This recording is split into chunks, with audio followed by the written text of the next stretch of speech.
Oh, blimey, two of the worst things ever combined. How do we deal with that? Let's have a look. Good morning, ladies, gents, and Pikachus. Wanted to talk about immigration. Big hot topic at the moment, and probably has been for quite some time. The reason I want to talk about it is because I've been watching the news again. I know, terrible thing to do, but I've been watching it. And we've got these guys coming through Paris from like Africa, Sudan, or Rwanda, or these kind of places, or Eastern Europe, Kazakhstan. We get a lot of people from Kazakhstan. These kind of people coming here, and they're coming through safe countries to this country, which is a safe country. And then it's costing us a lot of money to refuse them and send them back to another safe country. And the reason is because they're playing the system. They're not turning up and saying, well, I had a great family and I came through a safe country and now I'm here with my passport. No, they don't. They lie. They throw their passport over the side of the boat, so there's no records of where they came from. And they go, I'm escaping a war in such and such a country. And they all just come out with this story and then they stick to it. And then they know it's going to make their chances go up of being accepted. And then they know if they appeal, the figures look good. There's like 60-70% of appeals that get upheld. So they know they can lie to get in the system, into the actual country and into this whole thing to start with. And then they can lie more on the appeal to make sure they get that visa. They don't care about our values of telling the truth on application forms. And the reason being is because their culture is inbuilt in them. And they don't want our culture. They want their culture in our country and not us. Not our culture. I don't know why people are too afraid to admit this is what's happening when you can see it.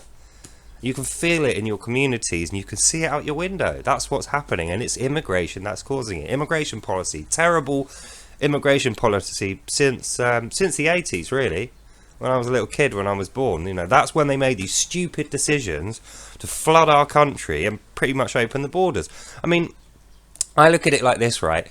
The whole country is a bigger version of a town. The town's a bigger version of the house, and the house is an ideal concept of an individual, right? So it all comes from me or you, or the individual should be the basis.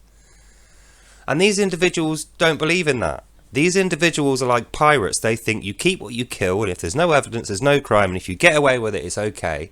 And you should climb over everyone else to get to the top. It's the complete opposite of capitalist democratic ethos. We don't believe that. We don't believe that crapping on our neighbours and climbing over them to get to what they were looking at is a good way to live. But we're importing hundreds of thousands of people every year that think exactly that. And I don't know why we're not allowed to talk about it, and why they are allowed to hide behind diversity and racism when we know it's an excuse to exclude themselves from the conversation, when they know that conversation's going to end in the truth coming out. And the truth is that they're not coming here to escape war a lot of the time. They're not coming here to escape gangs. It's not even human trafficking. They have paid good money from their middle class house and their family where they were to come here for economic success. They're looking for more money, like piracy, what they used to do. Let's sail the seven seas and look for gold and come back with it. That's what they're doing. They've got no intention of sticking around here unless they can make money. As soon as the money goes, they go. So we need to sort this out. This country is never going to go anywhere unless we get hold of this immigration issue. So then the nurses won't be on strike because they'll have less work and there'll be more of them. And they'll have more money, but they'll be more productive. So the economy will go up and be able to support the higher wages.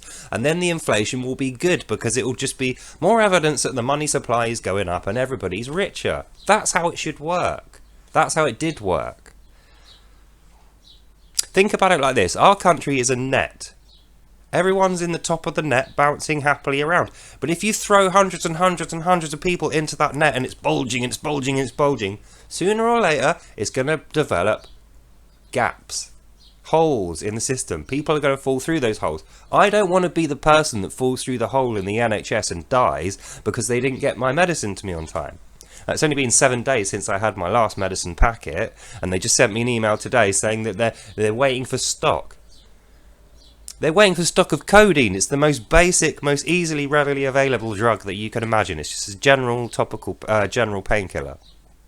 So I need that. I rely on that every single day for the conditions that I've got. And I just know the reason that there's none left, even though it's one of the most popular drugs ever, is because they're giving them to people before I get them. Now, I don't know whether those people are immigrants or not, but someone's getting them before I'm getting them.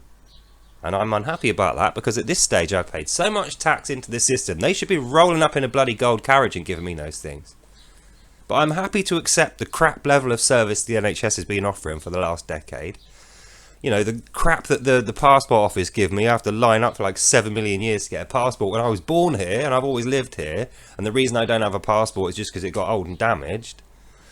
And the roads are terrible. People always moan about the roads. I don't have a car because I don't want that stress. But the point is, it's all about the population size. Comparatively, there's too many people with too little services. It's like, you know, I've got 5 doors and I'm trying to stuff 100 people into each door like this. Get in, get in, get in, get in. So obviously the door is not big enough. Or I could reduce the flow of people. So that's our options on immigration. We can either reduce the amount of immigrants that we have and start trying to get rid of people who shouldn't be here, who are not contributing. Or we can bite the bullet as a nation and then throw money at public services so that they can support that amount of growth. We'll have to redo the whole system so that it's not actually focused on the individual, which is what it should be. No, we're going to have to put all this money in to get it in so that it can accept new people. Not you and I, we're not new people. It needs to be able to accept new people. And it'll just be a waste. So that's the end of this video. Have a think about it with the elections coming up. Who you're going to vote for, who you're not going to vote for. And think about in your community, keep your eyes open. Like, I had someone move in to a flat right next door to me who's an immigrant, but I consider that person to be a good immigrant who came here legally and actually was escaping a war in Ukraine. And, you know, I mean, that person's not going to be productive. They've already retired and they're old. But as far as I'm concerned, participating in the community is enough payment for me. As long as they don't cause any trouble or break laws, which they won't, and they just live happily in the community. It's +1 good people. That's the kind of profit that we need to make from immigrants. They basically need to be able to live civil, happy lives and get along with us, because this is our country.